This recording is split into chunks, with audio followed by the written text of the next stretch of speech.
Good evening, ladies and gentlemen. Thanks so much for joining us this evening. Please be seated. And we trust while you've waited for us that you've had a moment to read our acknowledgement to our friends at the Squamish, Tsleil-Waututh, and Musqueam. Well, first of all, I'll call the meeting to order. And can I have a motion to approve the agenda? Councillor Cassidy, please. Thank you. Seconded, Councillor Watt. All in favor? Contrary carried. We're joined this evening, and where is Suzanne Fulton? There you are. Suzanne has brought along the Illuminate choral group from our secondary schools. I'm not sure if they're from all the schools or... These students are from the 3 high schools in West.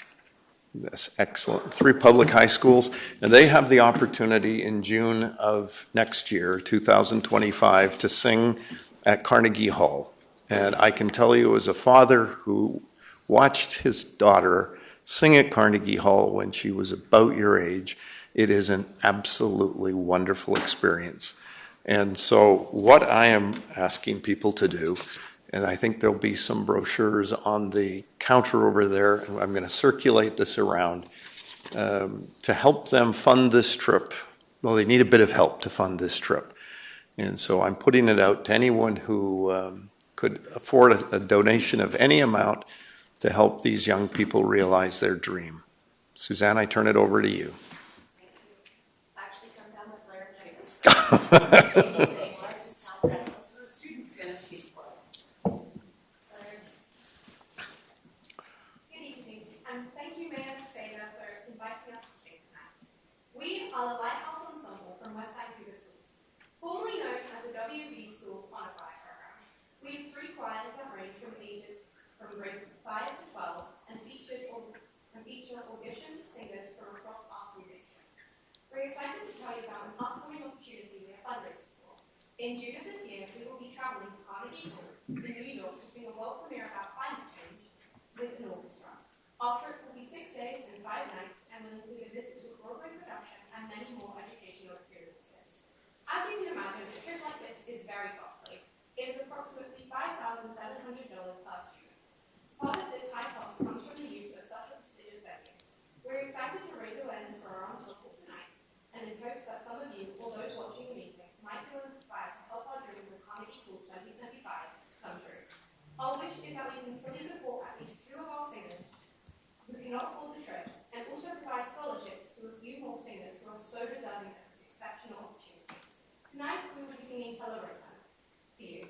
This is an Indonesian folk song about a tug of war. Please enjoy the West Vancouver Schools Lighthouse Ensemble.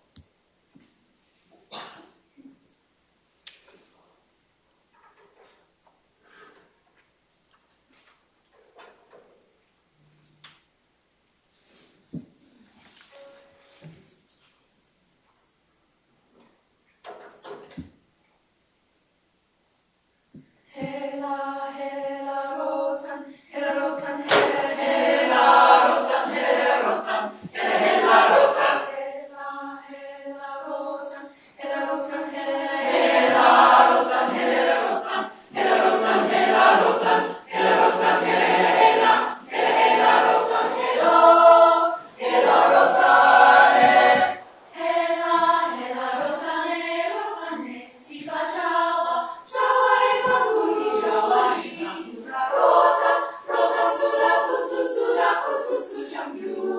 Dua bakudapa, rotan, rotan sulla putu sujam dua bakudapa, dum dum dum dum dum dum dum dum dum dum dum dum dum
Wow.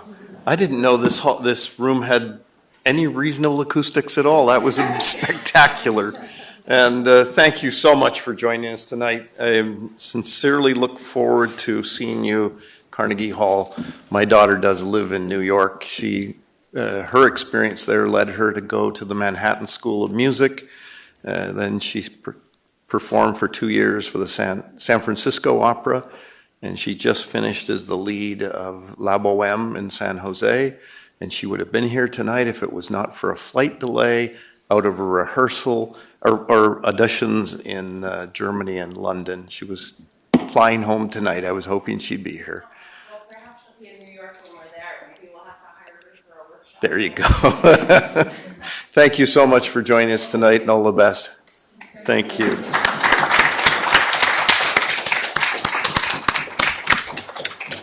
Councillor Thompson.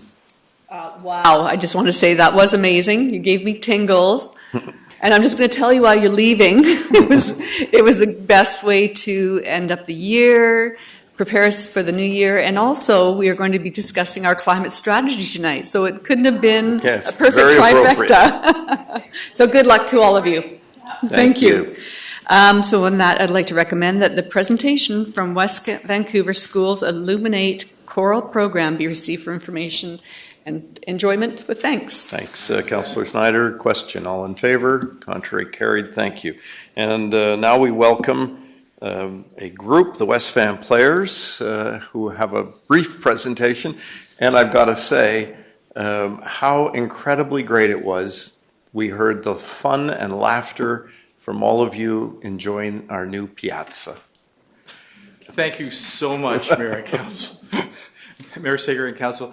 It was our Christmas party, and we were having a hard time finding a place. The atrium was an unbelievable place, and I'm sure that it'll become more popular once it gets out there that we can use it. So much so that Brad from Savory Island gave free stuff away, and it was fun. So in return, he's now become a member of the West Van Players Pickle Group. So there's a bit of a trade there. Okay, so to start, dear Mayor Sager and members of Council, my name is Edward Pilak, and I'm a longtime resident of West Vancouver. I'm speaking on behalf of the West Van Players, an adversary group seeking for more pickleball courts and playtime in West Vancouver. We want to acknowledge the unwavering support of Mayor Sager and councillors, and feel that a lot of things could not have been done without your help, almost. And people appreciate the ongoing encouragement and the time you've generously given out of your busy schedules. I think a lot of people don't realize how busy councillors and your worship is with other more pressing issues than pickleball. Whoa, I didn't believe I'd ever hear somebody say that. I'm not talking about the sewer plant. I mean, so it's that support and encouragement that we want to acknowledge and appreciate what you've done for pickleball. We also want to acknowledge some excellent work done by Jill Lawler of the park staff. Here she is. And again, she's done some phenomenal work. It's excellent work, and we do appreciate it. And a lot of people don't get acknowledgement, but we want to acknowledge Jill and the work done by Parks Department. It's a community of people that gets things done. And it's not just one person, but a group of people wanting to work towards an objective. It's through the support of the mayor and council and the community members that we're able to successfully add more locations of our beloved sport. And we want to thank again to the people that are working behind the scenes, which are our members, because a lot of people don't have time. So if we can take a little time here and a little time there, we'll take it and we'll move forward with it. As we go forward into 225, we're excited about the possibilities of more courts, and West Van Players are committed to helping those people learn how to play pickleball, get new members, and I see potential new members here, and we'll continue to work towards getting more courts and more playtime. So once again, thank you so much for everyone for the dedication and support. We're excited to see where the future takes us together. Wishing you and your family a Merry Christmas. This concludes my comments, Your Worship. Thanks so much for those kind comments.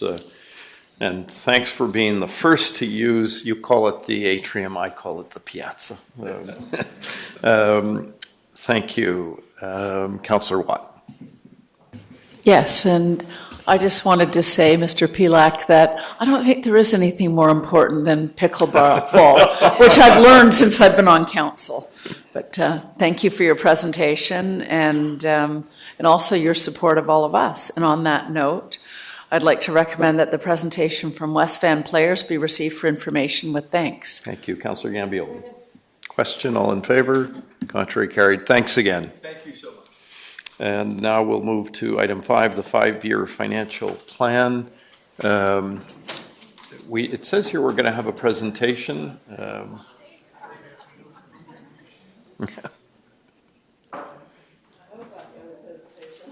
Okay.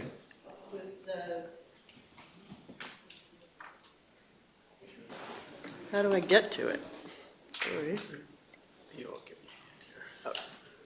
Thank you, Theo.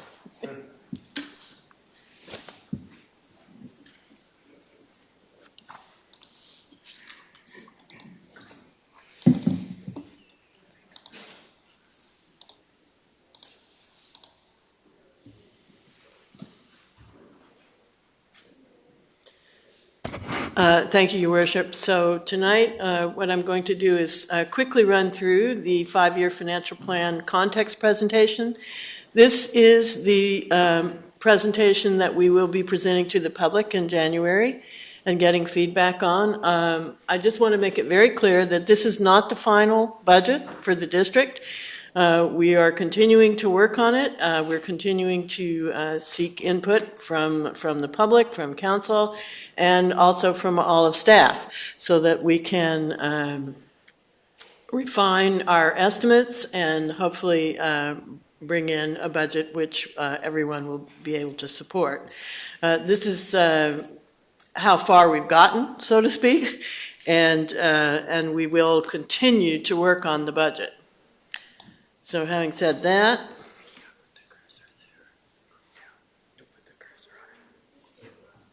oh, good grief. Try to go right there. Oh, that didn't help. All right. It says you have Try again. 35 slides. The down one there. That's the down. That's the down one. Okay. It's a new system to me. So the presentation's in 5 parts. We talk about the operating budget, the capital budget, climate action and the environment, the household impacts, and then the next steps. The operating budget is based on, or in the context of, our 2025 budget outlook. We have ongoing challenges here in the District of West Vancouver. We have an undiversified tax base. We have minimal cash reserves.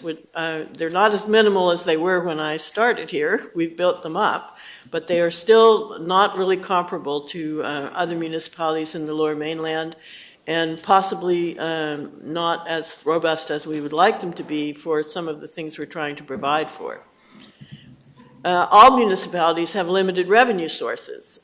Some municipalities out there are experimenting with other kinds of very risky revenues, but in fact, we are all limited by the province and the legislation that sets up municipalities to only a certain limited number of revenue sources. So council have been very supportive in exploring new revenue sources, but again, those are limited for us.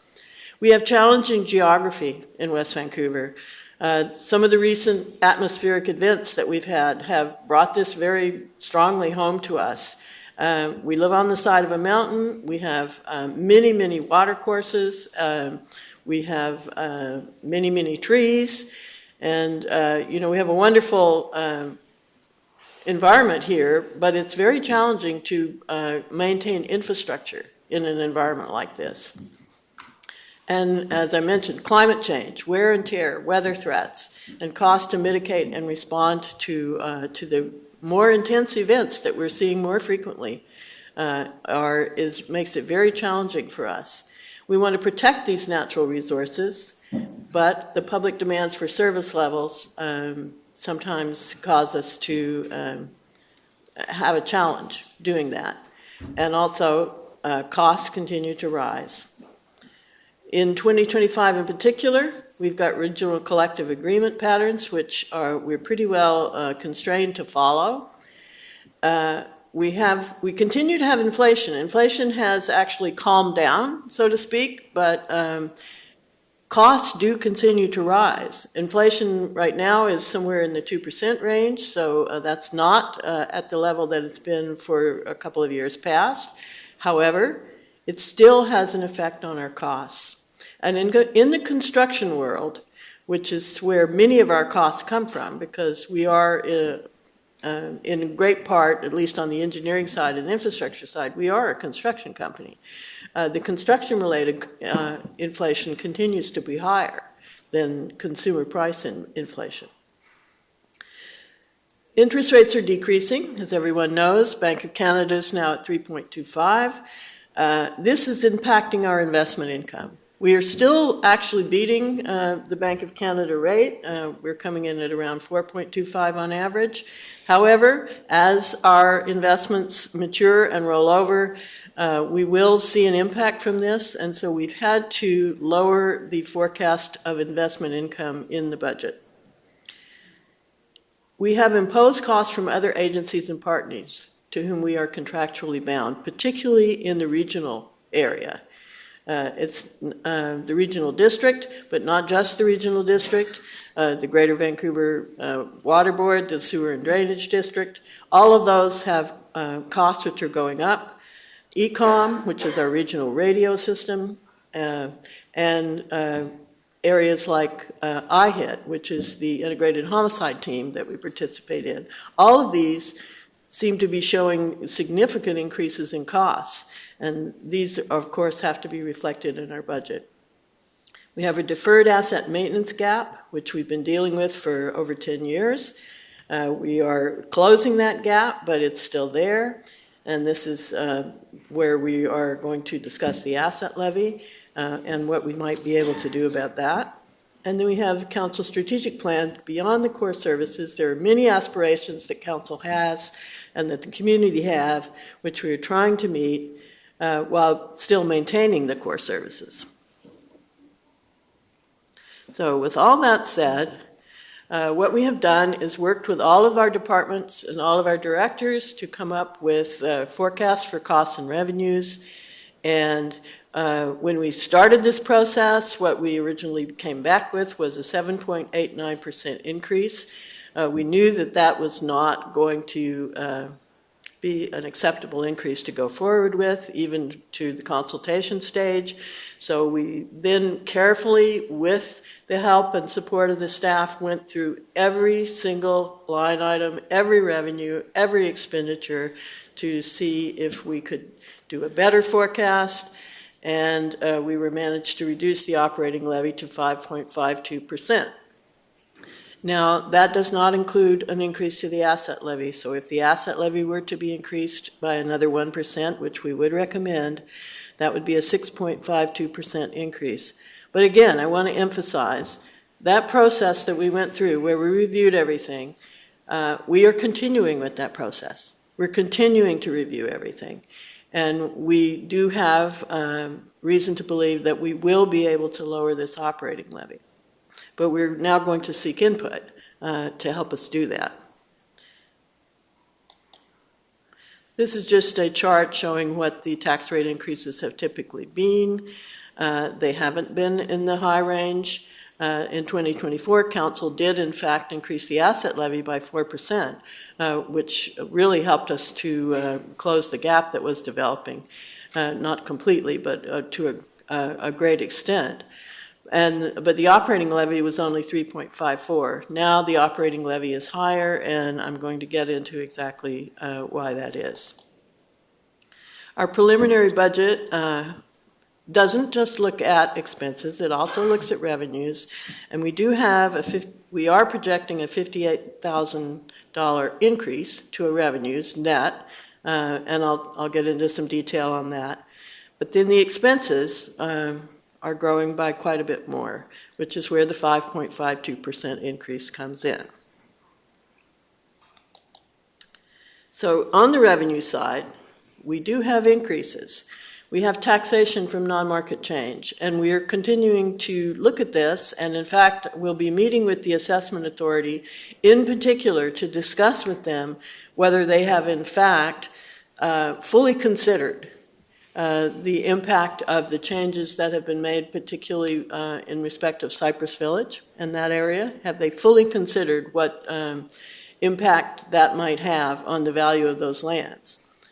Destination pay parking is another consideration which is being undertaken right now. Council are going to be, early in the new year, I believe, considering changes to the parking, the pay parking program that we have in place. And hopefully there will be increases to revenue that result from that. This forecast is based just on the program that we have in place now, which has performed ahead of expectations. So we've increased the revenue that we anticipate getting from the current parking program, but there's also additional parking programs that are under consideration, which in fact would provide quite a bit more revenue if they are put in place. Community services have now pretty well completed their transition away from the situation they were in with COVID, where they had to suspend a whole lot of different operations. They're back up to full operations, and that has provided some additional net revenue. Permit and development application fees, we work closely with permits and planning to try to project what this number is going to be, and we do have a slight increase there. Depending on developments in the future, we may be able to increase this. And then we have a few other smaller increases. Facility lease revenue, profit sharing is another one where we are looking for increases. And again, if we're successful with some of the initiatives that are underway now, we may be able to increase this, and if we can, we certainly will. On the decrease side, as I mentioned, the interest revenue on investments, we have to decrease that because we will not be getting the interest rates that we were fortunate enough to get in the past. And we have a transfer of business license function to the Squamish Nation. This is at the nation's request. They are taking over the business licensing for all of the businesses that are on reserve land, which is most of Park Royal South, or maybe all of Park Royal South. And the traffic fine revenue sharing grant, this is a provincial grant. It's given to offset police costs, but it's given to every community in the province.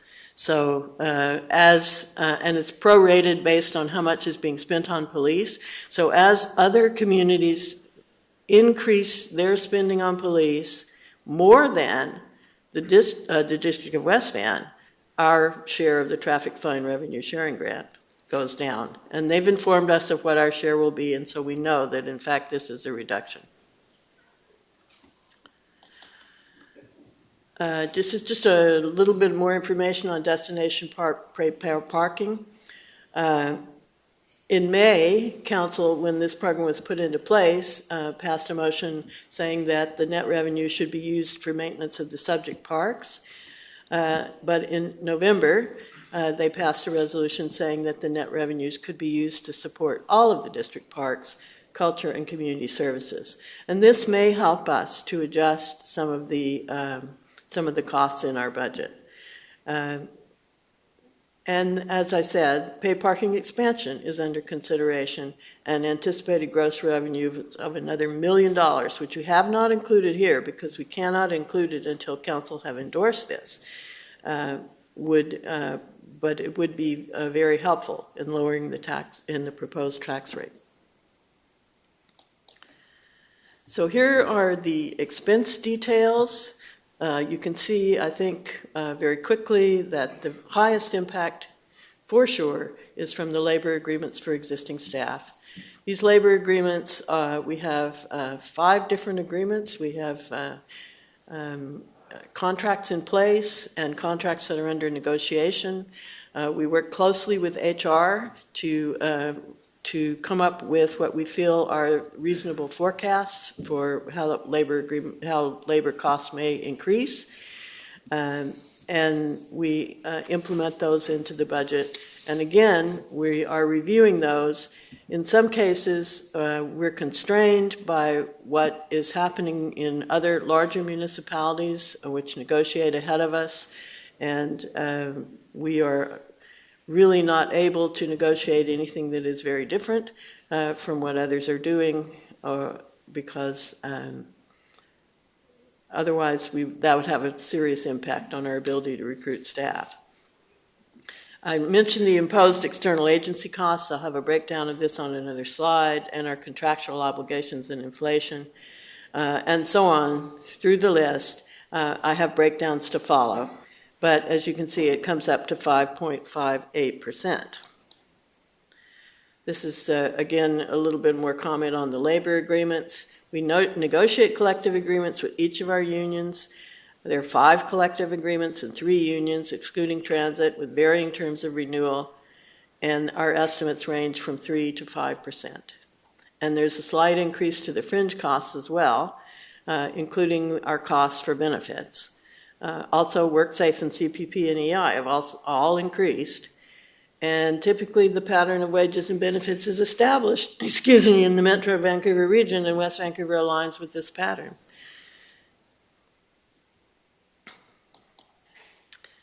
Imposed agency costs. I mentioned that regional costs have increased significantly. Almost all of these are public safety related. ECOM, the 911 annual increase, the integrated teams fees, that's IHIT, but there are several other integrated teams as well. We have the managed detection and response to meet RCMP requirements. We have private sub-network for mobile data terminals to meet the secure connection standards. These are all increases that have been passed to us by the police board. They have gone over, they established the police budget, and they have included all of these cost increases. On the fire side, we also have an increase from ECOM, and we have our Surrey Dispatch contract annual increase. This is actually because we've gone over a threshold in terms of our number of calls, so our contract with them mandates this increase. And then the Marine Fire Protection contract has also increased by $5,000. And North Shore Emergency Management has also increased their budget, our share of their budget, by $4,000. In contractual obligations, we have IT software maintenance contracts that we have to, that we're obliged to pay increases on. We have operational costs for the police. Again, these came from the police board, fleet maintenance costs for the police, fire maintenance fleet costs, and then we have a small, or well, a $27,000 increase in energy rates. We have been managing energy rates very closely. We have managed not to increase the budget for a number of years because we've been investing in the heating systems in our buildings and the insulation and the windows to make sure that we're not actually losing energy out to the environment, and also the lighting. We have much more efficient lighting than we used to have in terms of the amount of energy that it uses, but we've kind of exhausted that as a possible way to save money. So we now have to face these energy rate increases, and I expect that energy rate increases will continue to be a feature of everybody's budget, because what I see from BC Hydro is that, in fact, they are looking at some significant increases in the future. Enhancing service levels. We have a budget for hazard tree cutting. Hazard tree cutting has become a very crucial function as, again, we face these uncertain and intense weather incidents. I think just this past weekend, we've had a number of trees which have been affected, and we really need to be investing in this area. It's a safety issue. And then we have our operating costs for new and replacement fleet vehicles and for the data lines for the police phone system, again from the police board. New services. The biggest new service that we are investing in is cybersecurity. Cybersecurity is a huge issue for all municipalities, for all organizations. I have some information on a slide just which I'll show in a minute on how often the district system is attacked. So we've had to strengthen our detection and response effort, if you will. So far, the district has been fortunate, and we do need to continue to invest in this area. We've also starting setting aside money to mitigate for cybersecurity risks, because if we do have an attack which penetrates the district systems, we have to react as quickly as we possibly can, and we would need funding in place to do that. Then we have the operating costs of the capital requests for the police, again, body-worn cameras, in-car cameras, and automated license plate readers. The capital of purchasing these things is actually part of the capital budget, but there are significant operating costs with maintaining the video that comes from these systems and being able to use it. I mean, the whole point of the camera is to have a video and then be able to retrieve it and use it as needed. And it's the maintenance of the videos that costs money. And then we have an item for emergency preparedness translation services. What we've found through the recent weather events that we've had is that there are some members of the community that aren't receiving any of the information that we're putting out because they need it to be translated into a language that they can understand. And this becomes a huge personal safety issue if people are not able to get emergency information.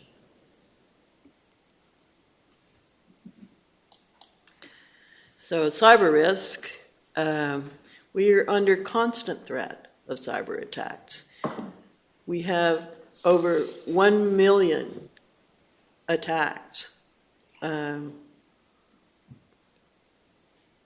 against our systems, probably, I'm not sure, in a 7-day period. These attacks are perpetrated by bots, robots, and they continually test the defenses of organizations. You know, they don't only have to get in once in order to create chaos and hold you to ransom. And we unfortunately know of municipalities in the Lower Mainland that have had exactly this happen. Our email security system blocks 350,000 malicious and spam messages in a 7-day period. Again, only one of these has to get through, only one unfortunate click has to take place, and we could find ourselves in a very difficult situation. MIABC requires us to have a managed detection and response solution in order to, they won't sell us cybersecurity insurance unless we do have this. So this is an absolute requirement in today's world. It's unfortunate, but there it is. The cybersecurity system that we're talking about here provides us with 24/7, 365 monitoring, and it enables us to respond to and remediate potential threats. And it minimizes our risk. And then we also have to have self-insurance. We're covered for up to $1 million with our cybersecurity insurance, and then anything after that would be ours to cover. However, as I say, we are setting aside funds, not so much because we feel that we wouldn't be covered, but because we would need funds that we could access immediately if, in fact, we had to respond to one of these penetrations. Ms. Gordon, can I just have a quick interruption? Just as you know, all members of council have seen the presentation. and this is for the public's benefit. And I know that we're going to put this up on the website so everybody has the benefit. And I'm Yes. just a little conscious of the fact that I don't see many people here this evening that are here on this subject. So I'm going to ask if we can maybe abbreviate it a little bit. Okay, thank you very much, Your Worship. Yes, I can certainly do that. Because I think there's people here that are anxious to hear council's discussion on a few other points. And that members of, just so you know, that everything that has been presented here tonight, members of council have already seen. So it's not new information for us. Thank you, Your Worship. Yes, I'll certainly speed through this. And this might be a useful time to say we will be having open houses in January. Yes. So any member of the public who wants additional information, and we'll have staff there. It's a new thing that we're trying to have open houses. And so instead of having, me go through a presentation like this, we'll have staff there and we'll have boards. And so any particular thing that a person is interested in, there'll be someone there to speak to you about that. And we're hoping that will provide better information for the public. I think that's the most important point. This Yeah. is a step in the process, so everybody here Right. will have a full opportunity to go over all of Right. these items. So I'm just going to, at the mayor's request, I'm just going to speed through this. I just would like to say we have made some cost savings as we've gone through the budget, and I just want to acknowledge that. We've done some reorganization, corporate reorganization has been done. We've done some efficiency savings. I'll just mention the efficiency savings actually resulted from eliminating almost all the photocopiers that we have in the hall because people don't photocopy things anymore. So, whenever we can find a savings, we will certainly implement it. The capital budget is mostly, the discussion is about the asset levy. We really are recommending that we continue to build up the asset levy at least 1%. We still have a deferred maintenance gap. I'll be going over this graph at the open houses, so anyone who wants more information about this, we're certainly happy to provide it. There's a history of the asset levy. Again, we'll have this. And I guess the thing to say about the capital budget is, once again, we have worked as hard as we can to bring it down from where we started. And we're down to the things that we feel are absolutely required to be put forward. And this is a reserve projection slide. I'm sure you can't even see it. It's basically to say that we are providing for various kinds of contingencies. And I'll just quickly go back to the low-use, poor-condition assets. We've had this list for quite a number of years. These are things that are assets of the district that are getting very little use. And I'm happy to say that we're actually making progress on dealing with these. Most of these things, I expect by this time next year, we will have some sort of resolution on what's to be done with these assets. So that's very helpful. New assets which we're funding at council's request. This council is very active and has brought a number of new things into being, including the Municipal Hall coffee kiosk, which we're finding tonight very successful, and the patio, the Keen Lao Fitness Circuit, the pickleball courts, Place for Sport, which was just recently opened. All of these things have been funded from district capital funds. And there are future things that will also be discussed. I'll just say about the environmental levy, we're not proposing an increase to it this year. I think you're going to have a discussion later today about, or later at this meeting, about the environmental program. And, we're happy to take direction to change this. But at this point, we feel that the environmental levy that's in existence is sufficient to meet current needs, although there's no doubt that in the future this will have to be increased.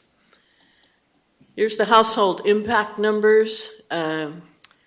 With a 1% asset levy for the average house, the increase would be $397. And with a 2% asset levy, it would be $458. Nope, I'm going backwards, sorry. And for the average strata, $183 with a 1% asset levy and $211 with a 2% asset levy. And the next steps, as I said, are our budget open houses, which will be in January. Budget public engagement online will be from January 13th to 31st. We're designing a survey that people can fill in if they wish to do so.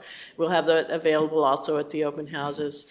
And at the open houses, again, we'll have staff who are there to discuss the budget. And all of this information will be available online.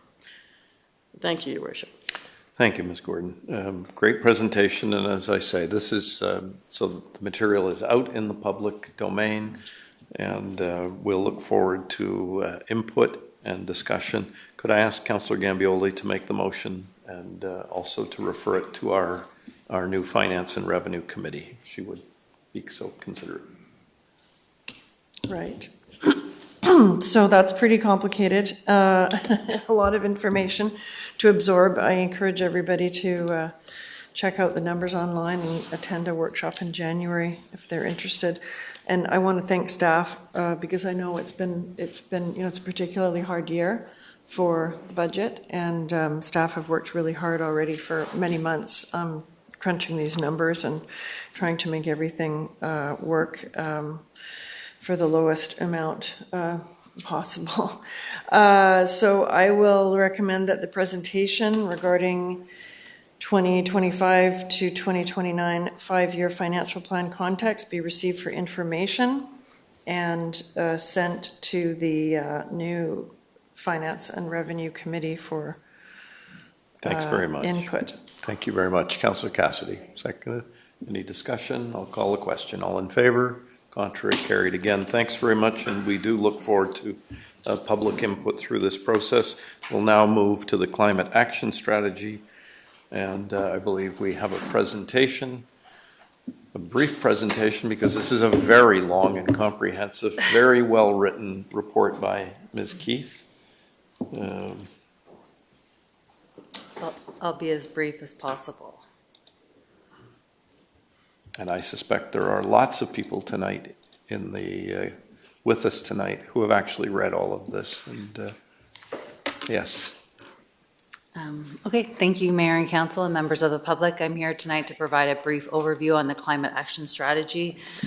This is a longer document, and so I could not present everything in this strategy tonight, but I'll walk you through sort of the main elements of it. It's important to reiterate that the district has made quite a bit of progress already on reducing GHGs and implementing actions. So this is building upon those existing actions. The strategy is really a tool for the district to measure our progress against and provide timelines and cost estimates to reduce our greenhouse gas emissions and meet our targets by 2050. So I'll just go through a bit of how the strategy was developed, our 2021 emissions inventory, and so where we were starting from and looking at scenarios and measures to reduce our emissions by 2050. I'll briefly provide an overview on the financial implications and co-benefits and the implementation framework. So as I said, this strategy was built on district and provincial plans. The province has a Clean BC roadmap to 2030. These are outlining the province's commitments to climate action and the ways that they'll work to reduce greenhouse gas emissions. So we work to align our strategy with the provincial climate action plan. We have various plans, policies, bylaws in place that are working to support the community in reducing our greenhouse gas emissions. There's also, as I said, as we know, the Environmental Reserve Fund bylaw that can support the implementation of the strategy and sort of guide decision-making on budget allocation. And then just for your awareness, we do annual corporate greenhouse gas emissions reporting. So we're tracking the emissions from our municipal operations on an annual basis. This is a requirement of the province in order to receive our annual grant funding, which can then be used to implement some of the actions. So I just wanted to paint a larger picture. You know, this strategy is really dealing with the reduction of our greenhouse gas emissions, so essentially the mitigation of climate change to reach our targets by 2030 and 2050. The other three pillars or policies that the district has kind of encompassing climate action and environment is to protect our natural environment, reduce our GHGs, and then adapt to climate change. So we wanted to ensure that this strategy aligns with all of the other work that's going on in the district in terms of adapting to the change in climate as we're observing already today, planning and preparing for climate change, and protecting our natural environment. So things like our urban forest management plan, our wildfire plan, our development permit areas to protect the natural environment, but also reduce risk to houses in terms of how they're built. We have just a wide range that's aligned and moving forward together so we can balance our implementation of these plans to ultimately achieve a low carbon and resilient community. So this is how the strategy was developed. We first started with a emissions inventory for the last census year, so where we could gather the most municipal, local, and regional data. So staff and our consultant from Sustainable Solutions Group worked together to gather the data and verify the data and to calculate an inventory. And so this inventory is both community and corporate operations. And so it looks at the community as a whole. And it's really looking at the activities and consumption within the municipal boundaries. And so from there, we developed models, which I'll go into, and that looked at various measures to reduce greenhouse gas emissions and the impact it would have over time leading to our targets. We presented several times to the Environment Committee. We wanted to ensure that they were engaged in this process. Once a draft strategy was developed, both staff and the Environment Committee reviewed the strategy and provided input to the strategy that we have today. So this is very briefly where we're at in terms of our greenhouse gas emissions. As you can see, we did a baseline inventory in 2010, and then again in 2021. There is a slight decrease in greenhouse gas emissions, and that's primarily related to waste.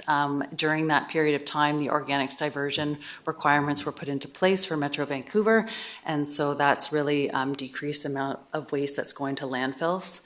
We have seen an increase in buildings and transportation greenhouse gases. This is related to population growth and increasing density.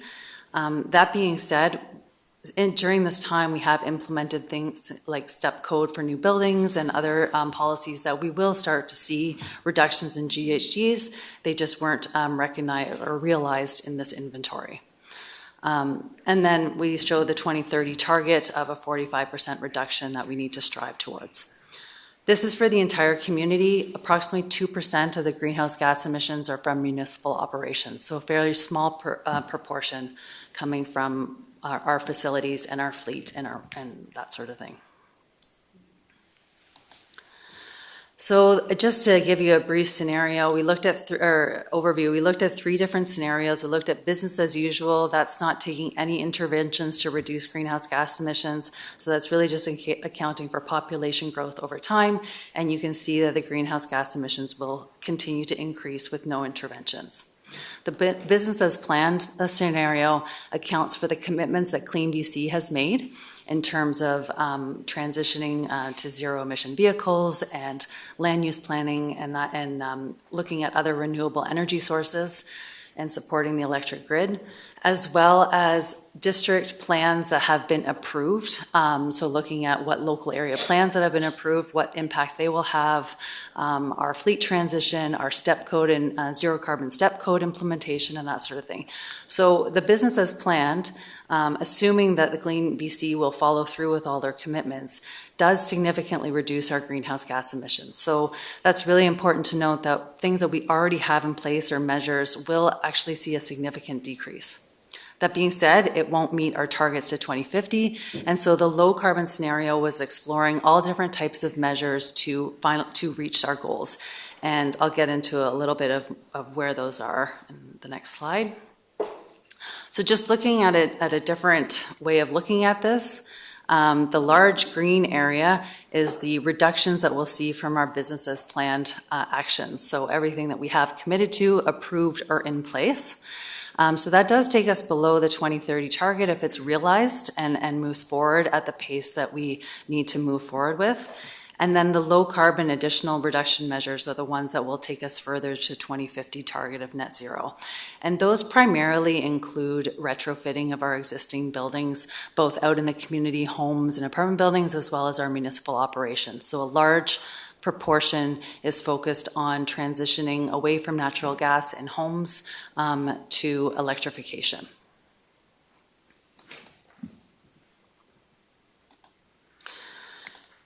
So the financial implications, definitely this is a difficult one to present in a short presentation, but this is where we looked at the year-over-year requirements for expenditures in terms of capital costs to meet our targets. And this includes all the costs across the community, so not solely borne on the district, to retrofit existing homes, to build new homes, to transition gas vehicles to electric vehicles, to implement all the waste reduction regulations and so forth. But ultimately, what's important with this graph is also showing the savings. Once these measures are implemented, we start to see more energy efficient buildings, lower fuel and maintenance costs, and ultimately there'll be savings over time. So it's quite a bit upfront capital costs, but in the long term, it will be of benefit.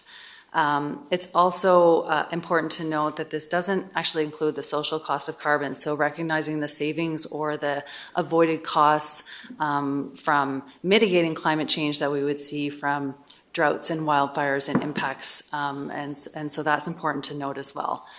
These same graphs we have for just municipal operations as well. We also have for tracking year-over-year expenditures per measure that that's in the strategy. So we do have quite a bit of background information to help guide this work. And so what's also important to benefit and to highlight is the ways that we can strengthen community support in this endeavor, ensuring that the benefits of climate action are communicated out to our community, and these are really important communication and education tools that will help with the community to work with us and collaborate with the district in reducing greenhouse gas emissions. Just given the amount of the proportion of GHGs that come from community sources, we really have to depend and work with our community in order to reach our targets.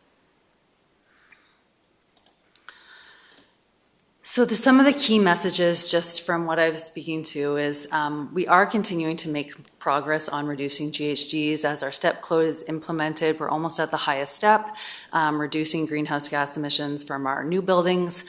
We have support programs in place to help with retrofits. We have bylaw requirements, and we continue to explore new initiatives and policies to support our residents in reducing GHGs. We look at our facilities over time to look for ways to reduce energy from our buildings, such as the library is recently underway with that. We are transitioning our fleet over time as where possible. So we do have quite a bit of work that's already in place that we can continue to build on. The strategy really outlines the need to expedite these initiatives and add additional measures. So really quickening the pace of how we implement things and adding measures where possible. And so the district's role, given that most of the emissions come from community sources in terms of transportation and building, the district's role is really to support and facilitate and unlock opportunities for residents. So there is a lot of services and programs and rebates and financing coming down from the province, from other partners, from BC Hydro. And I think the role of the district is to connect those offerings with our community members so that they know what's available and they can transition to low carbon fuel at an easier pace. So our goal is to really remove the barriers, minimize the challenges, and make it easier for our residents to move forward with retrofitting their homes and transitioning to EVs. We can also lead by example in municipal operations, looking at market advancements, technologies, solar power, things that are more advancing in the market over time and how we can, and really testing those out and how they could work with our facilities. So there's two roles that we can play as we move forward with this strategy. And so I'll just go through these quickly. Some of the measures, the strategy outlines that we progress at a faster pace with reaching the highest step code for new buildings and the zero carbon step code. So the province has committed to reaching the highest levels by 2030 and 2032. Our strategy suggests that we should achieve that by 2027 in order to meet our targets. Things like in terms of supporting retrofits in existing buildings, we're looking right now at expanding the Jump on a Heat program. We've identified that there are significant barriers for stratas and multi-unit buildings in terms of retrofits. So how can we help them further tap into rebates and financing and education? And this strategy really helps us to update our fleet strategy and look at public charging needs for the community so they can transition more easily to electric vehicles. What kind of active transportation infrastructure that we need. So it's really supporting some of these initiatives that we already have underway and ensuring that they get implemented and move forward with. And I think the last point is quite important, is that really working closely with the province, BC Hydro, and other partners. There's a lot of lessons sharing across municipalities. We're definitely not, we are the leaders in some way. We're not the leaders in other ways, and there's other larger municipalities that are really researching and devoting funding to figuring out the best solutions, and then we can learn from that and move forward and tailor it to West Vancouver. So that last point is pretty essential in terms of moving our strategy forward. This is just, this is the last bit of the strategy, and I'm not going to go through it in detail, but this really highlights sort of the metrics that we can measure to track over time on our progress. We now have a few improved tracking systems through permits of how many heat pumps are being installed, how many new homes, and so on. And then we can go back to this implementation framework and measure how well we're doing year over year. The other key point of this is the column that says cumulative emissions reductions. So when we talk about where to allocate our resources and our funding and our efforts, we really want to look at this column and say, what's the biggest bang for the work that we're putting into? So we look at the areas where we're going to get the most emissions reductions and figure out how to implement that and move it forward. So this is just a tracking tool for staff and council to move forward with. And so with that, these are the recommendations to improve the strategy tonight and allow staff and the Environment Committee and across the entire organization to move forward with the implementation of it. Ms. Keith, thanks so much. Thanks for a great presentation, a great report, and a lot of great work. Also, thanks to our Environment Committee. I recognize the speakers, but first I'm going to ask for a motion on the floor. Councillor Lambert. Thank you, Mayor Sager. Recommend that the climate action strategy attached as Appendix A to the November 28th, 2024 report titled Climate Action Strategy be approved. Thank you. Actually, I think we could put both of these motions, if you could read out the balance. And then recommend that staff be directed to continue to enhance and accelerate programs and initiatives to reduce greenhouse gas emissions through the implementation schedule in the climate action strategy, and request supportive funding through the annual budget process. Thank you. Councillor Thompson. Thank you. I'll second that. Thank you. Councillor Gambioli.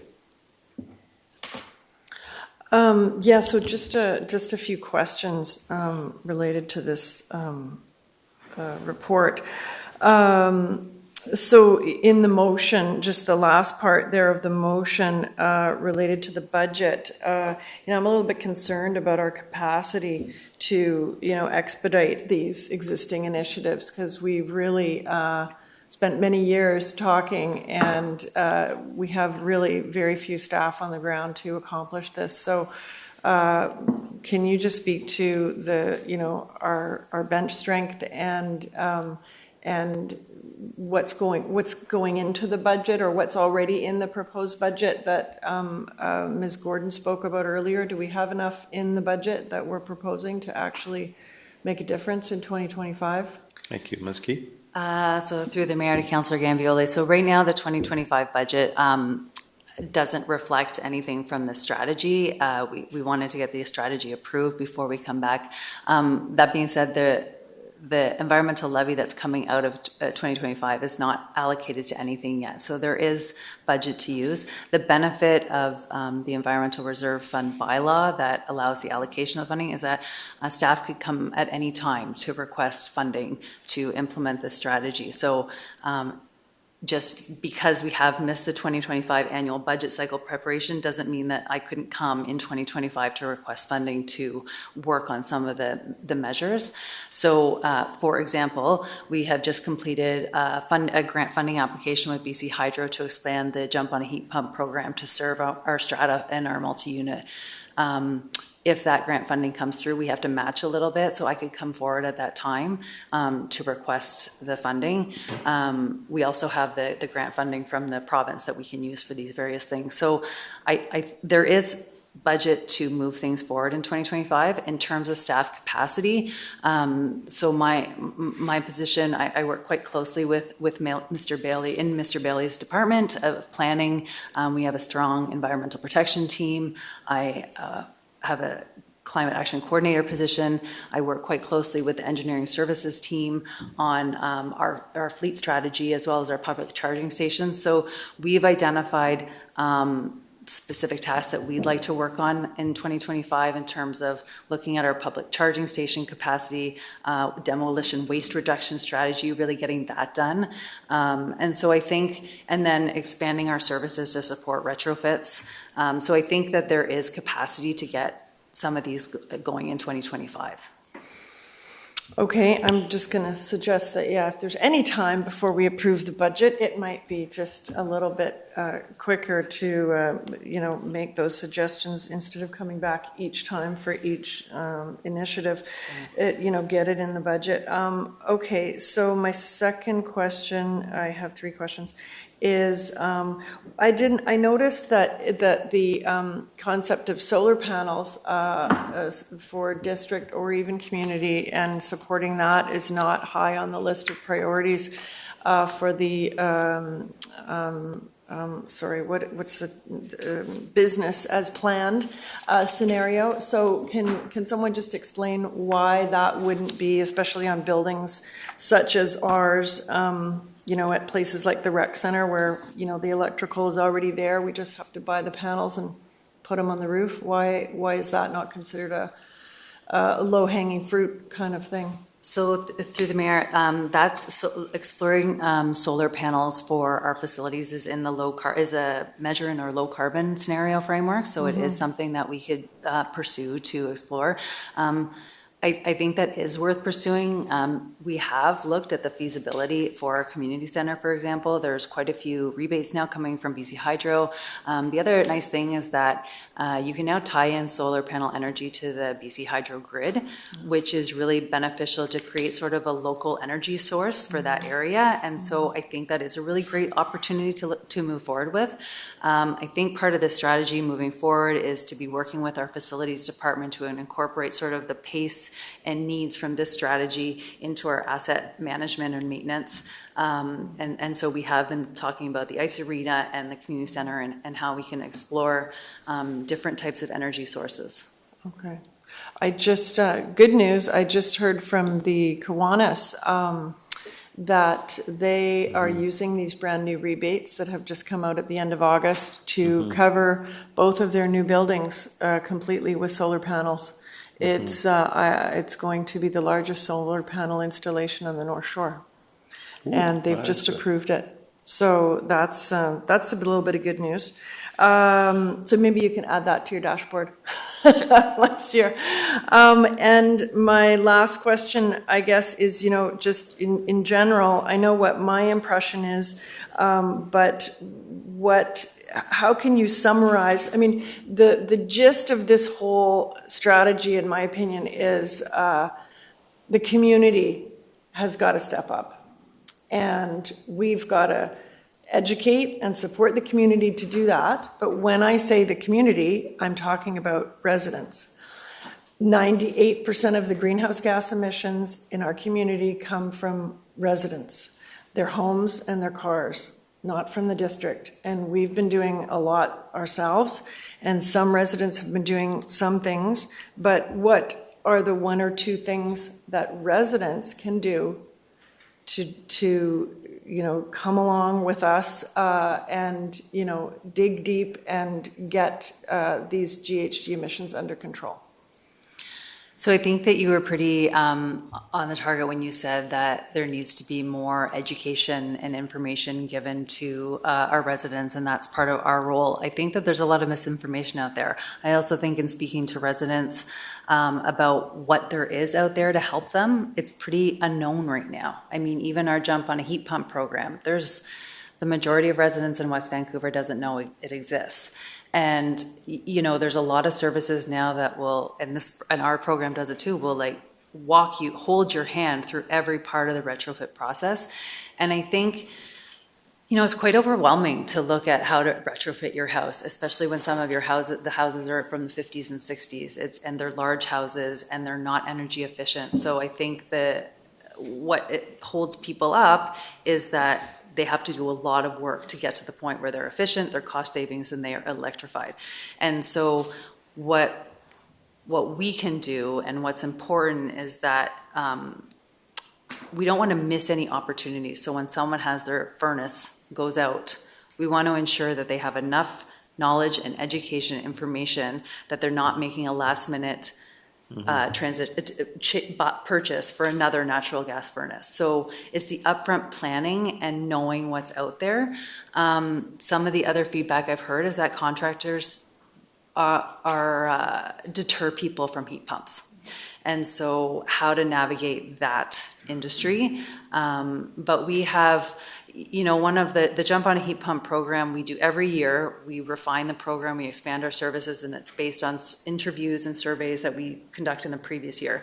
One of the things that was identified that every time we did an outreach campaign or education, the number of registrants in the program went up significantly. And so we need to do more. We need to be out there. And we have experts from energy advisors and BC Hydro that are willing to come and speak to people and help them through. So I think we just need to do more. We're not doing enough right now to support our residents, but you're right. It's a collaborative process. We can't go and buy heat pumps for everybody. And so how can we make it so that they can navigate the costs and the challenges and barriers?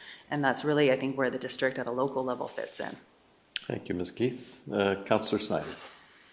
Yes, so excellent report. The strategy, it's a very, very thorough report for those who haven't had a chance to go through it. It's extremely extensive, and obviously a great deal of time and effort has gone into it. And I do support it moving forward.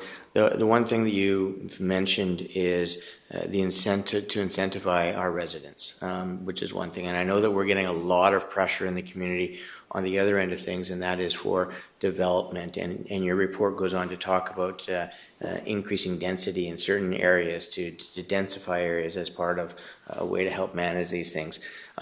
Is there anything, because we're hearing also from the flip side of it is, and we've stepped up our code and we're almost at the building code, and that obviously comes with a cost, and that cost is relayed to the consumers, and so it's sort of a vicious cycle sort of thing going forward. Is there anything that we can do that will incentivize, and I hate to put it out, incentivize developers, because developers are there to obviously make money and what have you, but there's a lot of development not happening in West Vancouver, and which is counterproductive to a lot of what we're trying to accomplish sort of thing. Is there anything that we can do that'll help incentivize, whether or not it be builders or what have you, to also sort of get on page with us as far as, our strategy?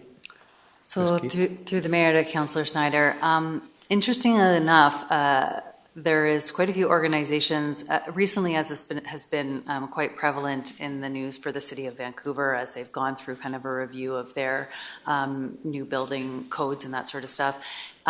There's been quite a few studies done on the cost-benefit analysis and cost analysis of whether building to the higher step codes or having a more, or heat pumps and stuff actually contribute to more costs for building a home, and they're showing that that's not where the most costs are. And so I think there are actually quite a few developers that are already on board. There's surveys done that say they've already can build to the highest step, and they, and they recognize the benefits of it. And so, but that being said, there is also a lot of contractors that are not as experienced and not and don't know necessarily how to build those homes. And so you're right, there's a wide range of experience. And so how do we help them is, we've done a lot of targeted engagement, targeted outreach to our building community. The benefit is that we work across the North Shore on this, so all 3 municipalities work quite closely together in terms of the mitigation aspect of climate action. And so that's really helpful, because then we're going to get the builders that work across the North Shore, and it's all the same, right? And so targeted outreach, targeted information sessions, I think really making it as easy for them as possible in terms of the permitting requirements and making things consistent so that it's easier for them to navigate is really things. So, for the planning department and permits, we're looking at how to make it easier to install heat pumps with some zoning bylaw amendments, how to make it easier to install solar panels, should you wish, without needing zoning variances and that sort of stuff. So really kind of make it less challenging for them to move through the process so that it makes it easier. And I think that will help to get them more on board. Excellent. Okay. Thank you. Councillor Watt. Yeah, thank you. Excellent report. And I just had a couple of comments. We are doing a lot very well here. I believe that BC has the highest EV use in North America, and West Van has the highest EV use in the province. So I think we're almost at 9%. And as time goes by, obviously that is going to go up. We're also the third most forested community in all of the Lower Mainland, just behind Lions Bay and Port Moody, and that doesn't include all of the trees up on the side of the mountain. So there's so many things that we are doing really well, and I had other notes here. Oh, and just, as time goes on as well, between provincial and federal regulations and incentives, that is also going to help us. So I just want to say, as we are looking at the doom and gloom here, we are doing a lot extremely well, and we'll continue to. Thank you, Councillor Watt. I understand there's 2 members of the public who wish to address council this evening. Correct, Mayor Sager. We have John Miller and Peter Schofield on the list. Mr. Gentlemen, Miller, first. you may well sense there's support for this around the table, so. Certainly sense the support, but I just want to make sure to nail it. Okay. I'm now working with Force of Nature. My friend Owen Finn here is with Force of Nature. I'm also with Seniors Climate Action Network, Climate Action Now, SCAN. And I would recommend that you check that out. SCAN with an exclamation mark. Very much. You're just sneaking in being a senior, I suspect, though. Oh, just barely. sneaking. Yeah. I had a birthday a couple of days There ago, you so go. I made it, yeah. But the point that I want to make is if anybody has any doubts about not approving this plan, please put them aside. The point that SCAN makes, that Force of Nature makes, that we can make, that there's virtually a consensus. We have an urgent problem with climate. We've already been through a year of global 1.5 degrees. So and it's not officially 1.5 because you need more years to make it official. But we're that far from 1.5 and there's still time to do exactly what this plan says to do.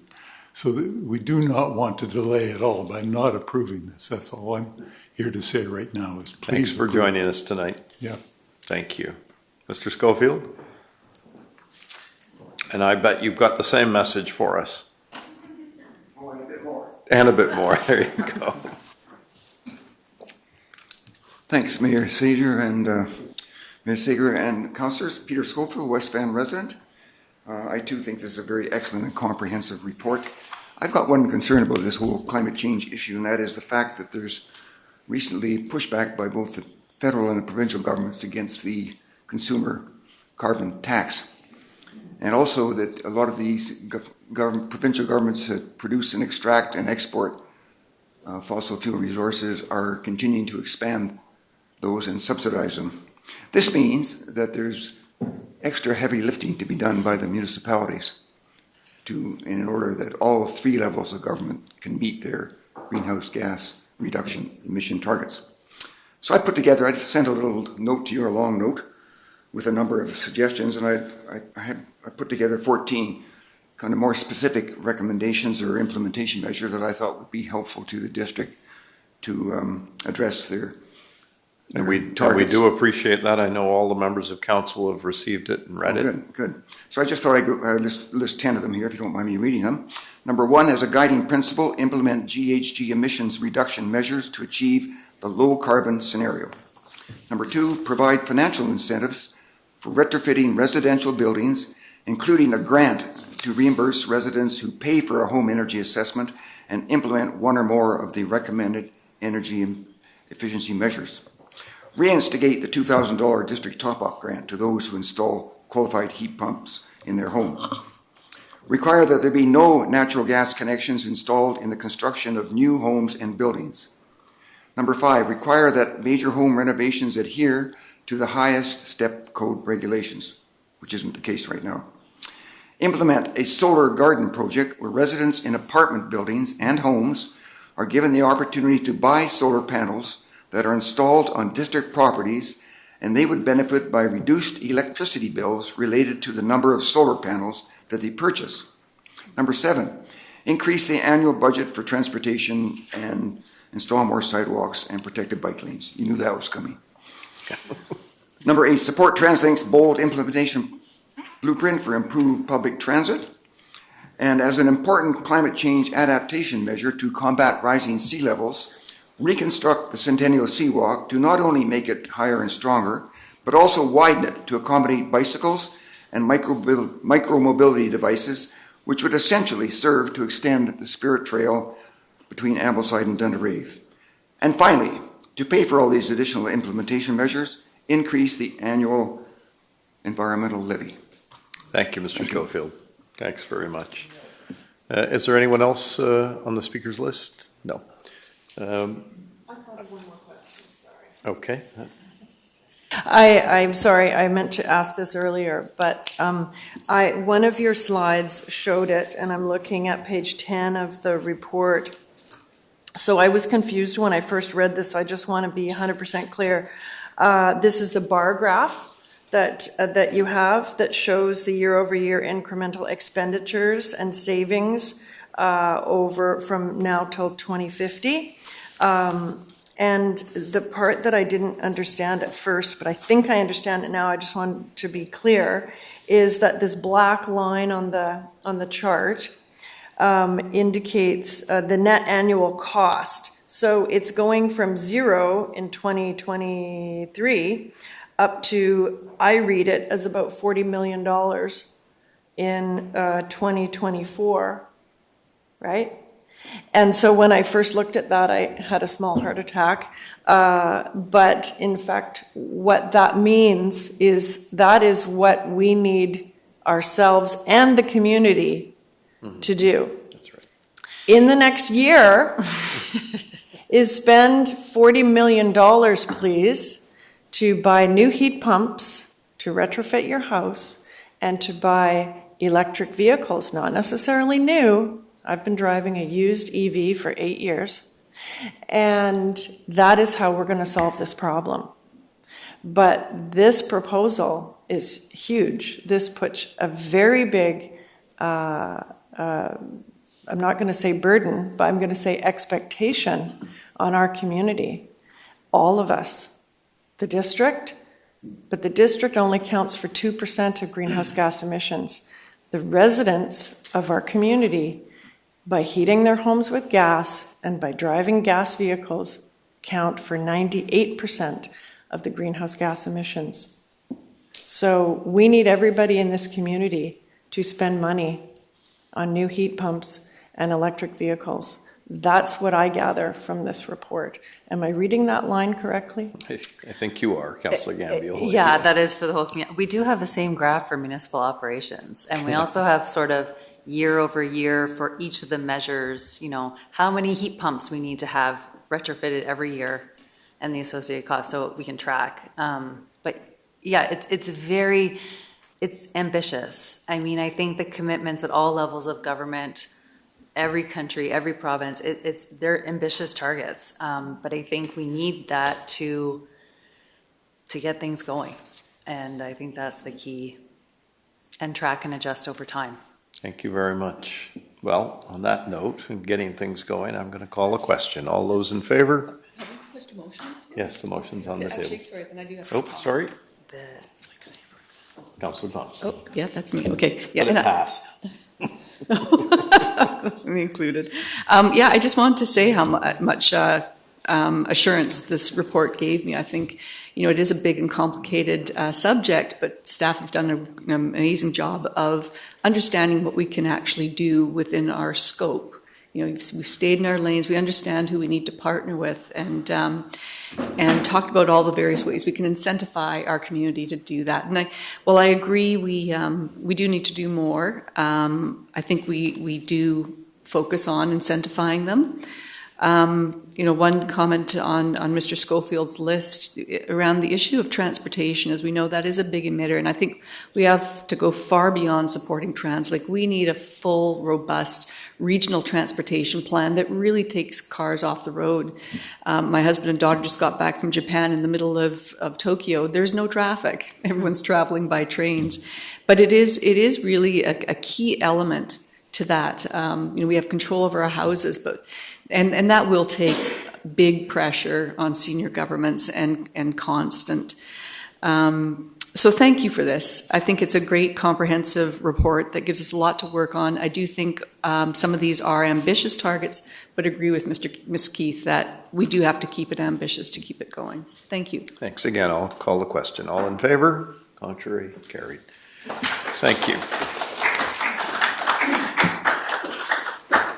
Thanks for joining us this evening, ladies and gentlemen, and thanks for that note of encouragement. I'll go to item number 7, Councillor Gambioli. Oh, that was me. There's a presentation. I don't think we don't need a presentation on this I'd like to because see the presentation. it's just setting it for public hearing, though. Actually, Don't there we is have no public pictures? hearing. Right, this is Don't the we new have pictures? process. Right, sorry, there is no public hearing on this. This is the new world.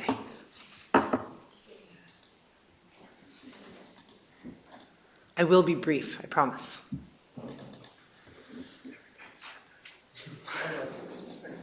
Thanks for joining us this evening.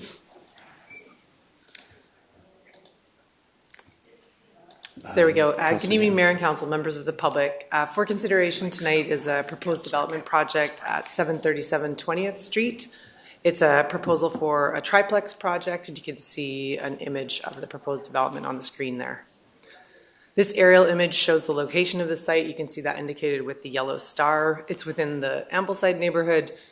The site's located on the west side of 20th Street, directly adjacent to Hollyburn Muse development. The site it's currently vacant. It's zoned RS5 and has a rear lane towards the north and an existing single-family home towards the south. As you can see in the aerial image, it is a very walkable neighborhood, and there's many amenities and transit in the immediate vicinity. So here you can see the site indicated on this map that is from the official community plan. The site's indicated with the red star there. The entire block is designated as a development permit area, and that allows for sensitive infill development, including coach houses, smaller single-family homes, duplexes, and triplexes. Here you can see 2 renderings of the proposed development. As I said, it's a proposed 3-unit triplex development, which includes 2 stories plus basement level in terms of the height. The design uses traditional sloped roof lines and natural colors to blend into the surrounding area. There's 3 parking stalls accessed from the rear lane. And then the proposed floor area ratio, or FAR, is 0.61. All 3 of the units are approximately 1,700 square feet in size. The site coverage is approximately 50%. All the units include ground level entries. And then there's extensive perimeter landscaping that you can see in the rendering images there. Here you can see the landscape plan on the top right of the screen there. You can see the 3 parking stalls that are accessed from the lane, and you can also see that each unit includes a patio area to the south, As well, the unit that's closest to 20th Street includes ground level access directly to 20th Street, as well as a boulevard parking area on 20th Street there. The section diagram on the bottom right of the screen, what that shows is the south property line, and special attention's been given to address privacy and overlook issues for that south neighbor. So you can see the landscaping that's proposed at that edge to provide screening. So in terms of policy considerations, as I said, the site is within an existing development permit area, that the intent is to ensure that infill housing enhances the character of the local neighborhood and meets a high quality of building and landscape design. The development permit area also allows for FAR, or floor area ratio, up to 0.61, and the project's been reviewed against all relevant guidelines and is consistent with those. As well, the project addresses Council's sustainable buildings policy, and it would be required to achieve the highest step in the BC Energy Step Code. And then finally, the project does respond to the district's public amenity policy, and the applicant is proposing a community amenity contribution over just over $37,000.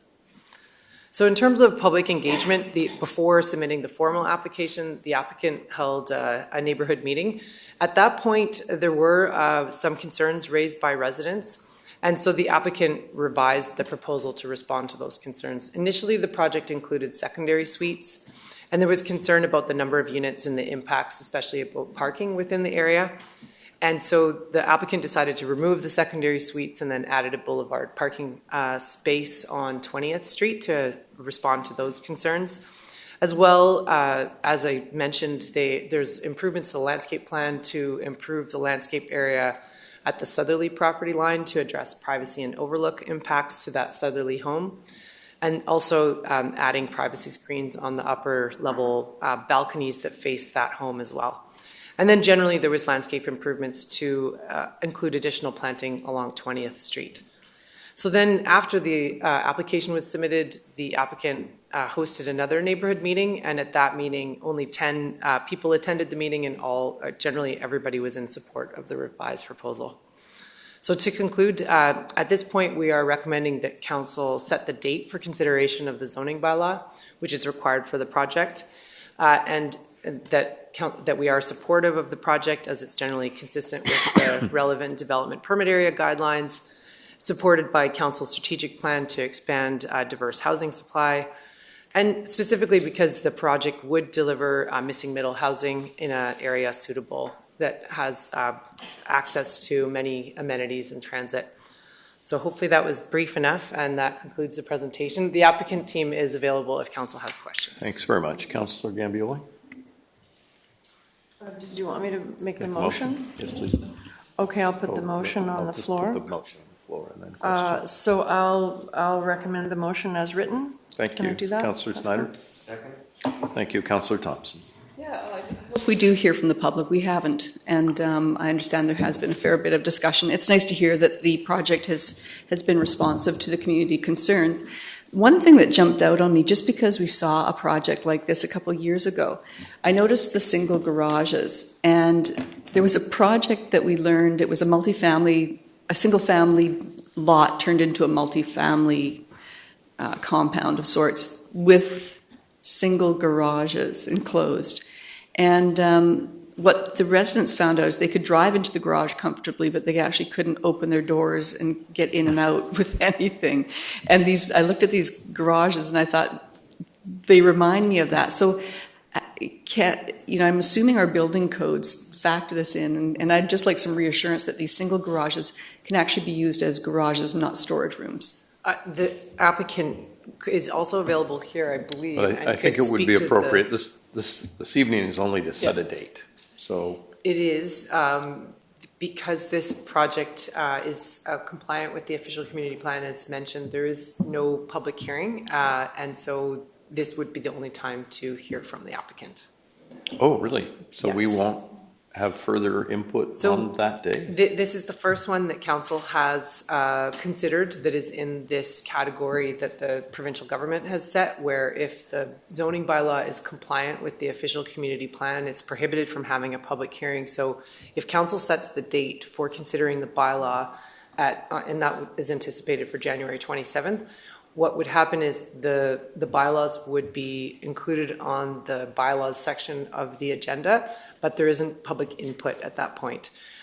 Not even from the applicant at that point? That would be at this point. Wow, okay. And similar to staff, we would be expecting to give the presentation and answer questions at this point. We could still answer questions prior to consideration of the bylaw. There's nothing legally preventing us from doing that. But because this is the first one we faced like this, in discussion with legislative services, we had decided that because this is the time that council is having it. Thank you. I'll just see if there are any other questions. Councillor Gambioli? So yeah, that was my question around sort of process. It says in the motion that notice be given of the scheduled consideration.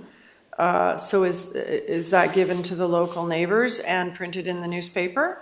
But then people can't come and speak on the night, so that's a bit awkward. Is the only thing they can do to send us an email? Through the mayor to Councillor Gambioli, that is the way the legislation has been set up by the provincial government. So the provincial government has prohibited council from having a public hearing, but has required that notification be given to neighbors that there is a consideration of the bylaw. So that the notice will say, if you have anything to say, please send an email to blah, blah, blah. There will be the ability for the public to send emails and can send it to council's correspondence, and that written correspondence, as I understand it, there's nothing legally precluding council from receiving that and knowing what that is. But I think this process is seriously flawed. But if we get questions and we don't have the opportunity to then ask on that evening of the developer, this process is not going to work. But in the public notice of consideration, people should be notified that they can send an email and that they will not be able to speak on the 27th. I'm just suggesting that for our communication purposes. Yes. We need to make that clear to the expectations of the residents. Thank you. I agree, Councillor Gambioli. So we have one quick question, and that is, are the carports big enough to be useful? Sir. And then, Good evening, Council, Mayor, Councillor. Yeah, the parking stalls are actually a little bit larger than your standard single car parking. So I understand the concern that when you open the door, they just hit the wall and can't get out of your car. So ours are about 8.5 inches wider than their typical small size garages. So they do fit a mid-sized car, but you can open your doors full. Okay, thank you, sir. Councillor Cassidy. So I'm also going to assume that in addition to emails, that members of the public can phone, discuss with council their thoughts on the matter. Yes, thank you. So to you, sir, I saw your renderings there. So is there any chance between now and the end, shall we say, that there's any chance of an opportunity for some little design tweaks?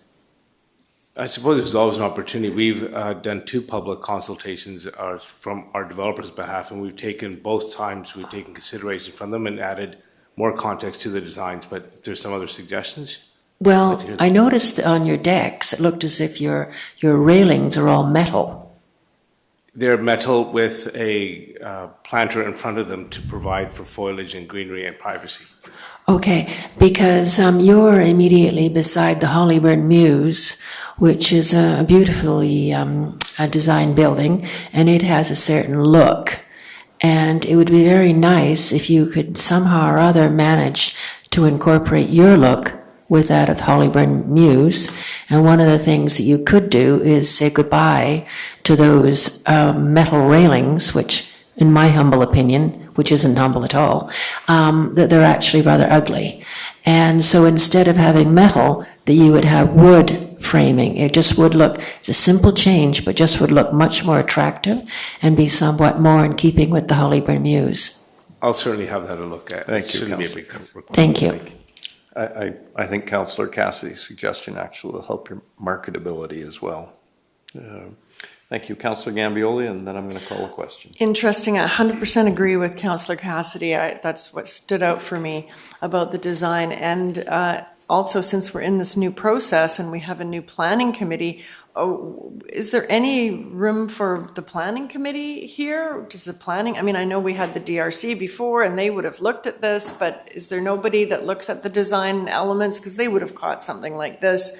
And so what is our planning committee doing? Are they Through the Mayor to Councillor Gambioli, this project was actually reviewed by the former Design Review Committee, who gave support with comments to staff, and those comments in staff's opinion had been resolved, but obviously open to any input on the design for the development permit from Council. Well, you do have, I think, sir, a constructive suggestion today from members of Council. Thank you. Any other discussion? I'm going to call a question. All in favor? Contrary? The motion's carried. Thank you, sir. Bylaws, we can move through these, I think, quickly. Item number 8, Councillor Watt, please. I'd like to recommend that proposed bylaw repeal bylaw number 5368, 2024 be adopted. Thank you. Councillor Cassidy. Any discussion? Question? All in favor? Contrary? Carried. We've got a local election to replace a school trustee. Councillor Snyder. I'd like to recommend that the proposed general local elections regulation bylaw number 4960-2018, amendment bylaw number 5370-2024 be adopted. Thank you, Councillor Watt. Discussion, question, all in favor, contrary, carried. Sorry, Councillor Cassidy? I'm just wondering when the notification is going to go forward that the date of the election and anyone wishing to run for this position put their names forward. Is that information being circulated? Sorry. Mayor Sager, through to the Councillor Cassidy, the date of the election hasn't been set in stone yet. We do have a plan to appoint the Chief Election Officer and the Deputy Chief Election Officer on January 17, and that will then trigger the time frame within which the election could be held. We're aiming for early April, is my understanding. Okay. But so we won't be in the spring break. It'll be, I believe, the first week of April is the hope. Any further discussion? Great, thank you. I'll call a question. All in favor? Contrary, carried. Thank you. Item number 10, Councillor Gambioli. I will recommend that proposed development procedures bylaw number 4940, 2017 amendment, bylaw number 5354, 2024 be adopted. Thank you, Councillor Snyder. Any discussion? Question? All in favor? Contrary, carried. And that proposed sign bylaw number 4499, 2007 amendment, bylaw number 5365, 2024 be adopted. Thank you. Moved and seconded. All in favor? Contrary, carried. Item number 11, Councillor Cassidy, please. Recommend that the proposed bylaw notice enforcement bylaw number 4368, 2004, amendment bylaw number 5369, 2024 be adopted. Thank you, Councillor Watt. All in favor? Contrary, carried. Consent agenda items, Councillor Thompson. Recommend that the consent agenda items as written be approved. Thank you, Councillor Lambert. No discussion on consent. Call a question. All in favor? Contrary, carried. Thank you. And we will go. We've got two notices of motion. The first one, Councillor Snyder. Yes, I'd like to recommend that staff prepare an amendment of fees and charges bylaw number 5334, 2024 to include a fee of $0 for the issuance of an annual local resident parking pass as part of the pay parking program at certain district destination parks, and the amendment be effective for any new permits issued effective February 12th, 2025. Thank you, Councillor Thompson. I'll second that. Thank you. Any discussion? Councillor Cassidy. Yes, I just wonder, this notice has just come. Have we had any discussion on the matter with other members of staff, such as engineering, as to the financial impact this might have on us as we proceed with the implementation of our pay parking program through the district? I understand initially that we were asking residents for funds to assist with the setup costs. How will this impact us going forward in the setup costs as we roll out our plan? Thank you. Ms. Keller? Through the mayor to Councillor Cassidy, there will be a financial hit with this. That's probably not a very correct way to say it, but I don't have that off the top of my head what that cost would be, but there was revenue generated from the residents' annual $20 a year pass. I really don't want to comment on what that fee is because or what that amount was, but that will be something that council has to consider if they want to consider this. Right. I just feel that there should be a more fulsome discussion on this subject with the individual departments that will be involved in rolling out the plan. If it's no financial impact, if we're ready to cover our costs, that would be terrific. If we need those funds to cover the initial costs, that is also very important. And right now, we just have a motion which looks nice, but again, we don't really have the financial ramifications of this decision. Thank you. Councillor Cassidy, though, just to be clear, this was only to prepare a bylaw amendment, so it will come back, and in that staff report, I am sure that... And we will have had all of those discussions at that time. I'm certain Thank you. that will come forward. Thank you very much. Councillor Gambioli. So just to be clear, where is this coming from? This is not coming from staff. I haven't seen any background. There's no background information. This is a direction from members of council. So this is a suggestion by Councillor Thompson and Councillor Snyder?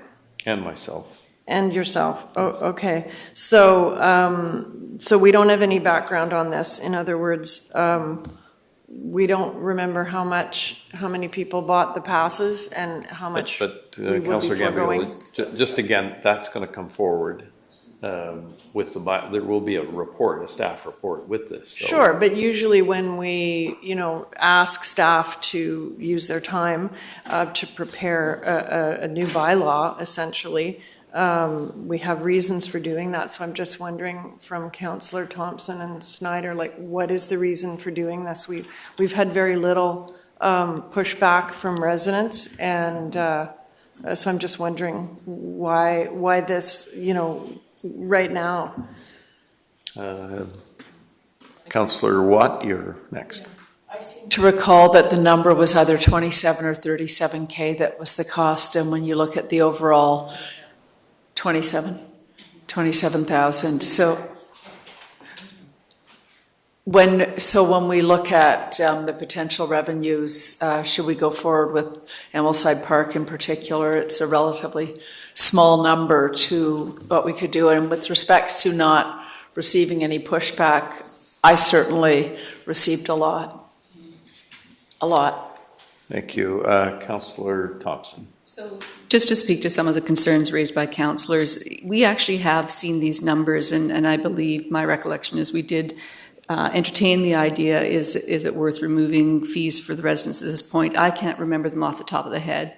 The reason we're coming forward right now is because in order to implement this early February, which is when the whole program was set in place and the majority of people signed up for their annual pass, we would like to implement the residential exemption before people start signing up for a new pass. Because when we go forward with this, I don't believe we're going to entertain the idea of refunds because that is quite administratively heavy.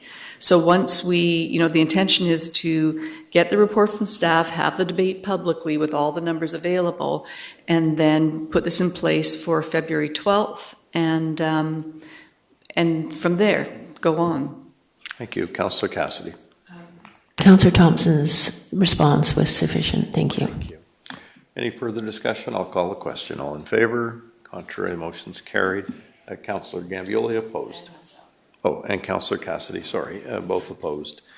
And then finally, we have a notice of motion. This will come forward, but Councillor Thompson, you wish to brief comment on it? I do, if you don't mind. We've had an extraordinary years of this year of, adopting Cypress Village and accomplishing the place with sport. And, this notice of motion we can't debate till the new year, but I wanted to highlight it for the public. It's one of these small things we can do that means a tremendous amount to people dealing with kidney disease.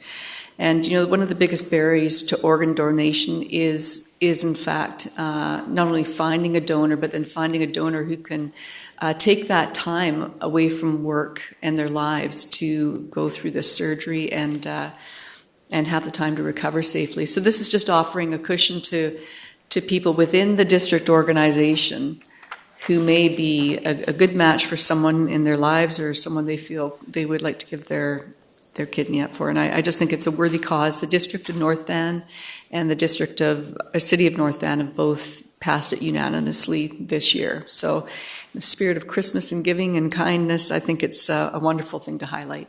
Very fitting. Thank you, Councillor Thompson. We'll now go, are there any reports from any members of council? And hearing none, are there any members of the public that wish? Oh, sorry, Councillor Watt. Yeah, I just wanted to report that the Horseshoe Bay Business Association and Search and Rescue and other volunteers from the Western Residents Association, I believe, put on an excellent bonfire and Christmas caroling Santa Claus event last week, and it was extremely well received. Thank you. Councillor Cassidy. It would be remiss of us as a council, I know how busy we've all been, but on Saturday, the Rotary hosted its annual seniors luncheon at the senior center. And unfortunately, Mother Nature didn't cooperate with the Rotary, and the power went out at the senior center. So what they did is they moved that luncheon over to the rec center. And it was absolutely extremely well attended, number one. But number two, the work of the volunteers to coordinate that effort was simply amazing. And I think that all of those individuals who attended, who lined up patiently to get their lunches, which had now been boxed, first you got your salad, and then you got your main course, and then you got your dessert, and then you got a poinsettia. Really a true collaboration of everyone involved. So my fellow councillors were all here, Mayor Sager and my fellow councillors, and they all pitched in, as well as our Member of Parliament and our MLA. So it was terrific. So thank you to the Rotary, and even more importantly, thank you to every single one of those volunteers, because that's what makes us a community. Thank you. Very well said. Thank you, Councillor Cassidy. It really was a great event. Just one last little announcement. I'm very pleased to announce that West Vancouver has been recognized by the, I guess it's the Federal Association of Cultural Days, and West Vancouver placed 10th among small municipalities with just all of the great organizations and cultural events that took place. So I think our thanks needs to go, Ms. Kettler, and to all of our staff for an outstanding job. Well deserved. Are there any public questions this evening?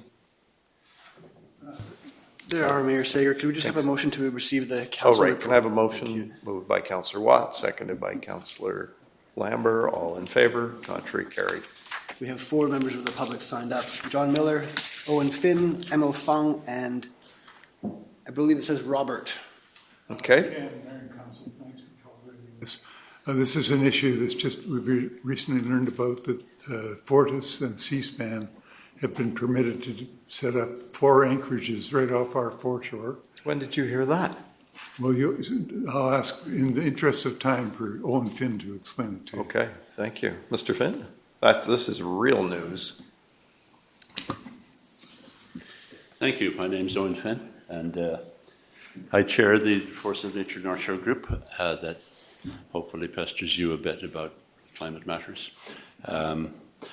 I also am a co-founder of the ENGO, My Sea to Sky. I, in summary, pay attention to things LNG.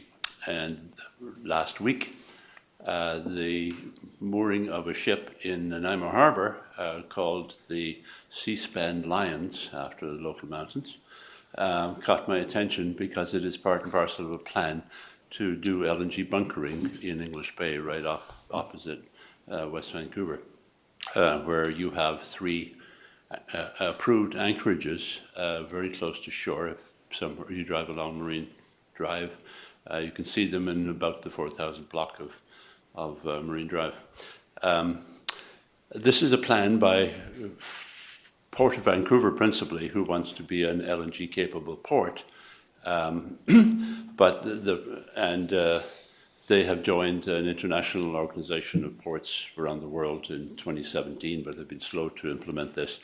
The whole idea would be to take LNG from the Fortis Tilbury plant, which was built, as you may know, as a peak shaving plant, but it wants to turn itself into an LNG facility about twice the size of the one in Woodfibre, and fill up this Seaspan Lions vessel, it's a bunkering ship, and float it 21 kilometers down the Fraser River to the Sandheads, and then around Point Grey and into English Bay to bunker LNG-capable ships there.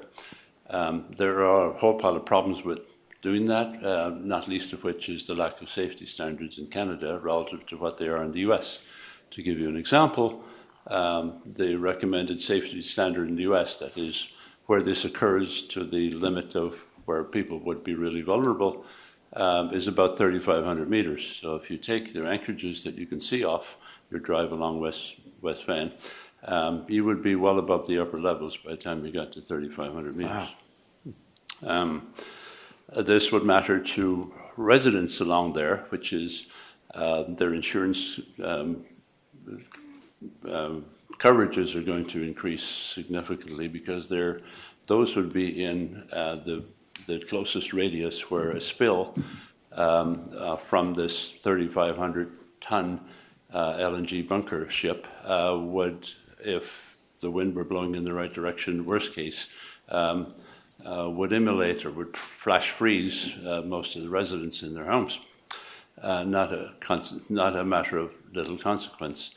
And of course, it will affect property values. The expected property value decrease for anybody who owns that property along Marine Drive could be as high as 40%. That's time, sir.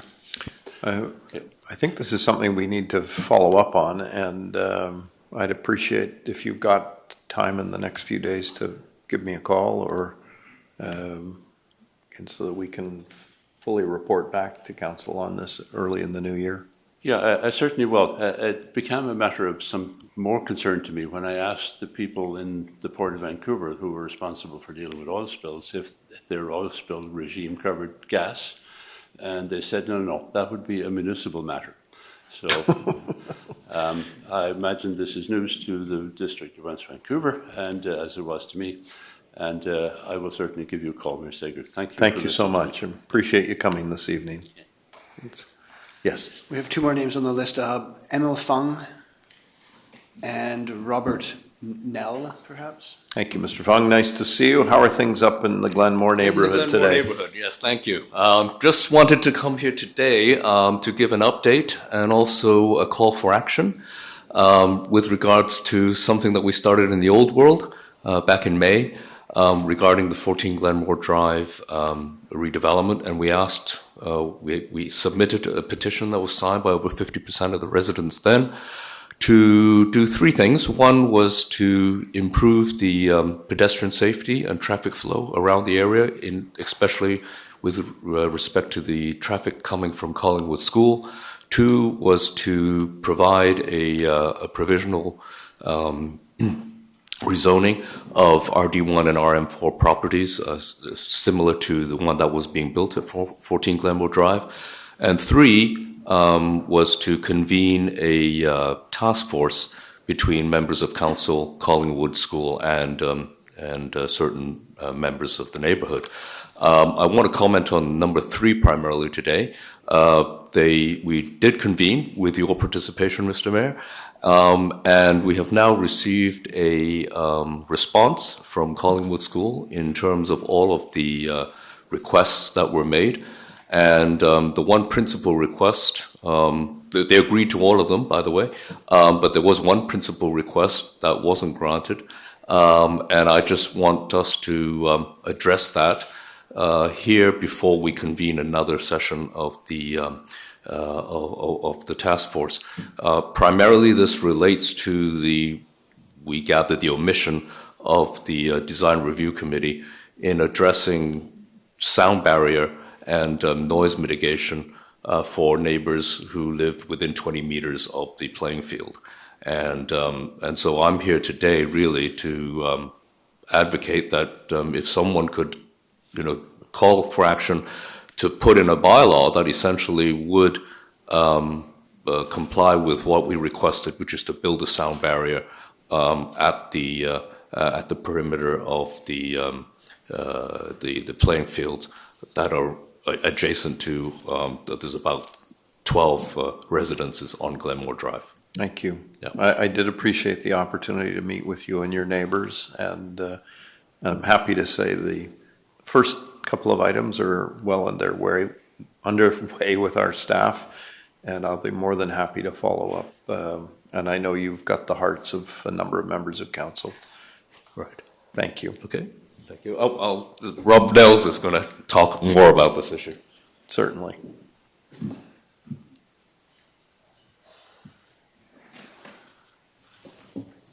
Hi, Mayor and Councillor. I appreciate the chance to just briefly follow up on Emil's comments. And I've met a number of you and appreciate the time you've spent on the issues regarding 14 Glenmore Drive and the sort of attendant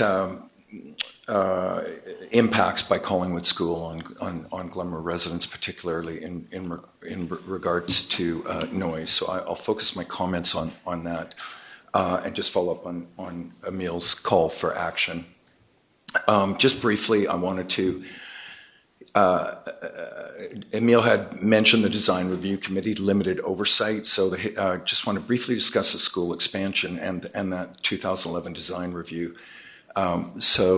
Just briefly, as you may be aware, Glenmore Elementary School, Collingwood is situated on the Glenmore Elementary School, which has had a very small imprint.